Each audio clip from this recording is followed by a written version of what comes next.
Assalamualaikum warahmatullahi wabarakatuh. Alhamdulillahi rabbil alamin. Wassalatu wassalamu ala asrafil anbiya'i wal mursalin wa ala alihi wa sahbihi rasulillahi ajma'in. Amma ba'du. Perkenalkan, nama saya Tiara Rahmadia Fitri dengan NIM 2414040040 dari program studi Tadris Matematika UIN Imam Bonjol Padang. Tujuan saya membuat video kali ini yaitu untuk membuat kesimpulan pada mata kuliah tafsir terbawi mengenai Quran surat Al-Baqarah ayat 261 sampai 263 dengan dosen pengampu Bapak Zulhirdi MAG dan Bapak Edwin Jerry MAG. Sebelum saya masuk ke dalam presentasi, izinkan saya untuk membacakan Quran surat Al-Baqarah ayat 261 sampai 263. A'udzu billahi minasyaitonir rajim.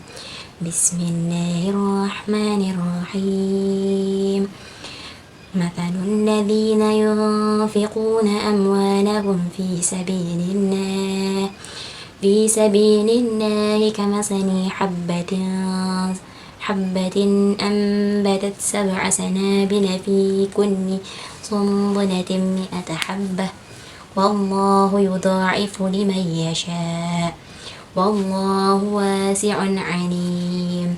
Alladzina yunfiquna amwalahum fi sabilillah thumma la yutbi'una ma anfaqu manna wala adha lahum ajruhum 'inda rabbihim wala khawfun 'alayhim wala hum yahzanun.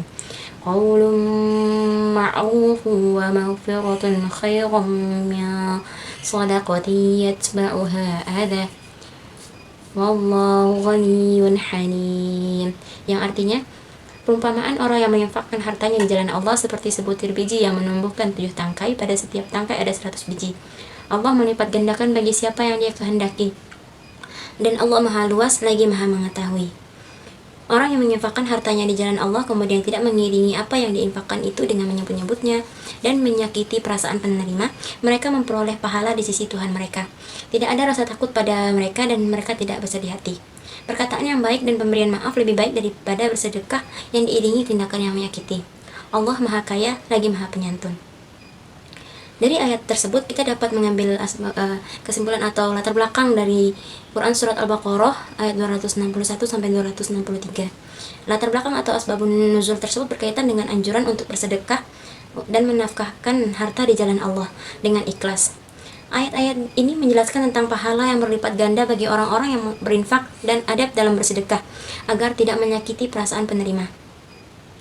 Untuk asbabun nuzul pada ayat 261, menurut riwayat dari Ibnu Mas'ud dan sebagian sahabat, ayat ini turun berkenaan dengan orang-orang Ansar dan Muhajirin yang gemar berinfak di jalan Allah, khususnya ketika mendukung perjuangan Islam. Mereka mengorbankan harta, jiwa, dan tenaga untuk kepentingan dakwah serta jihad.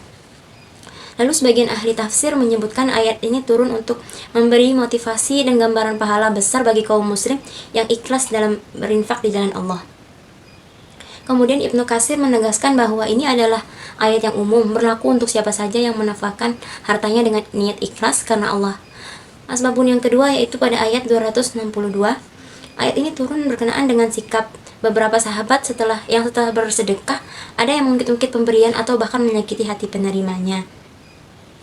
Menurut riwayat dari Muqatil, ayat ini diturunkan mengenai Utsman bin Affan dan Abdurrahman bin Auf.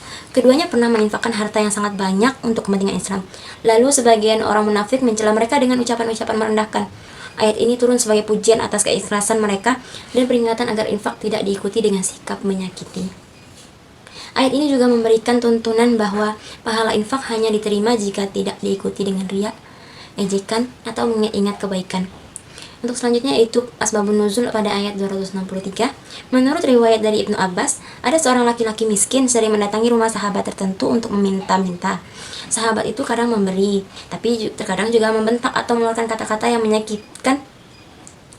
Lalu Allah menurunkan ayat ini sebagai peringatan bahwa ucapan baik dan sikap memaafkan lebih mulia daripada sedekah yang justru melukai hati penerima. Kemudian Imam Tabari meriwayatkan ayat ini untuk turun menegaskan bahwa adab dalam bersedekah, jika tidak mampu memberi, cukup dengan ucapan yang baik, jangan dengan kata-kata kasar atau menyakiti. Jadi dari kesimpulan asbabun nuzul ayat di atas, pada ayat asbabun nuzul ayat 261 sampai 263 terdapat pada ayat 261 yang mana asbabun nuzulnya itu berkaitan dengan motivasi berinfak di jalan Allah dengan janji Allah akan melipat gandakan pahala orang-orang yang berinfak tersebut. Lalu pada ayat 262 asbabun nuzulnya itu larangan mengiringi sedekah dengan mungkit-mungkit atau menyakiti perasaan penerima. Lalu pada ayat 263 asbabun nuzulnya itu ucapan yang baik dan sikap pemaaf lebih baik daripada sedekah yang tidak ikhlas atau menyakiti. Baik, dari situlah kita dapat mengambil kesimpulan mengenai nilai-nilai pendidikan yang terdapat dalam Quran Surat Al-Baqarah ayat 261 sampai 263, yaitu yang pertama, keikhlasan dalam beramal. Amal, infak, dan sedekah harus dilakukan murni untuk Allah, bukan demi pujian atau bahkan imbalan manusia. Yang kedua, semangat berinfak dan berbagi. Pada ayat 261, memotivasi umat Islam untuk gemar berinfak di jalan Allah dengan janji balasan berlipat ganda pahalanya. Yang ketiga, etika dan adab. Memberi infak yang baik tidak diiringi dengan mungkit-mungkit atau menyakiti perasaan penerima seperti pada ayat 262. Lalu ucapan yang baik lebih utama, yang mana perkataan yang baik dan memaafkan lebih mulia daripada sedekah yang disertai sikap buruk, yang seperti pada ayat 263. Kemudian kesabaran dan pemaaf, yang mana kita harus mengedepankan memaafkan kesalahan orang lain dan berbicara lembut dalam setiap interaksi sosial. Lalu selanjutnya, keyakinan pada balasan Allah, menumbuhkan sikap optimis dan tawakal bahwa setiap amal kebaikan akan dibalas sesuai kehendaknya. Selanjutnya, kesadaran bahwa Allah Maha Kaya dan Maha Mengetahui, mengajarkan kerendahan hati manusia, yaitu mengenai perantara rezeki Allah. Selanjutnya, makna investasi pendidikan dan amal. Pada asbabun nuzul ayat 261, ayat ini mengibaratkan infak di jalan Allah seperti benih yang ditanam. Satu benih dapat melahirkan 700 kali lipat hasil. Dalam konteks pendidikan, amal baik dan pengorbanan harta, tenaga, atau waktu yang ditanamkan hari ini ibarat investasi yang akan berbuah besar di masa depan. Pendidikan mengajarkan bahwa setiap amal kebaikan tidak akan sia-sia, bahkan akan dilipat gandakan balasannya oleh Allah. Maknanya yaitu seorang muslim harus menanamkan amal soleh seperti menanam ilmu, sedekah, kebaikan sosial, karena semuanya akan menjadi investasi jangka panjang bagi kehidupan dunia dan akhirat. Selanjutnya yaitu pendidikan karakter ikhlas, seperti asbabun nuzul pada ayat 262, yang mana ayat ini menekankan agar infak tidak disertai dengan riya, ungkapan menyakitkan dan ataupun mengungkit pemberian. Hal tersebut dapat membawa kepada hal yang salah. Pendidikan karakter ada di ayat ini adalah mengenai ikhlas, melakukan sesuatu hanya karena Allah, bukan karena ingin dipuji atau dihormati. Ikhlas menjadi fondasi yang penting dalam pendidikan moral. Tanpa ikhlas, amal sebesar apapun tidak bernilai di sisi Allah. Dengan karakter ikhlas, manusia belajar untuk menjaga hati dari kesombongan, serta melatih diri agar konsisten dalam berbuat kebaikan, meskipun tidak ada yang melihat atau menghargai. Lalu poin selanjutnya yaitu mengenai pendidikan komunikasi yang edukatif. Pada asbabun ayat 263, Allah menegaskan bahwa perkataan yang baik dan pemberian maaf lebih baik daripada sedekah yang diiringi dengan ucapan menyakitkan. Pendidikan komunikasi di sini mengajarkan agar setiap komunikasi dilakukan dengan ucapan yang santun, penuh kasih sayang, dan mendidik.